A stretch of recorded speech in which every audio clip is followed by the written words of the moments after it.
Hello' everyone, আশা কৰিছোঁ আপোনালোক সকলো ভালে আছে আৰু 25 যেহেতু আমি বহুত বস্তু হেৰাব লগা হ'ল। আশা কৰোঁ 26টো যে আমাৰ সকলোৰে বাবে বহুত ভাল যায় আৰু সকলোৰে মনৰ আশাবোৰ পূৰণো হয়। আৰু 31 ডিচেম্বৰৰ ফাৰ্ষ্টত আমি গৈছিলোঁ আমিনগাঁও থকা শৰাইঘাট লেকখন।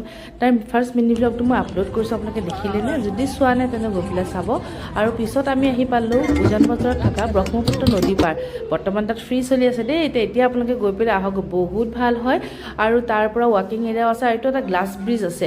ল'ৰা ছোৱালীৰ কাৰণে খেলা আৰু এডাল্টৰ কাৰণে জিমৰো আছে, মানে এক্টিভিটি বহুত আছে। আৰু যি মিউজিক বজাব মন যায়, মিউজিকৰ বহুত ইনষ্ট্ৰুমেণ্ট আছে, তো আপোনালোকে বজাবও পাৰিব। আৰু কেইটামান পিকচাৰো মই আপোনালোকৰ লগত শ্বেয়াৰ কৰিলোঁ।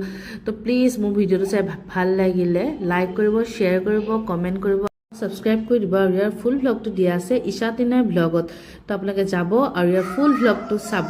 তো আজিলৈকে আহিছোঁ, নেক্সট ভ্লগত আকৌ লগ পাইছোঁ, তেতিয়ালৈকে বাই।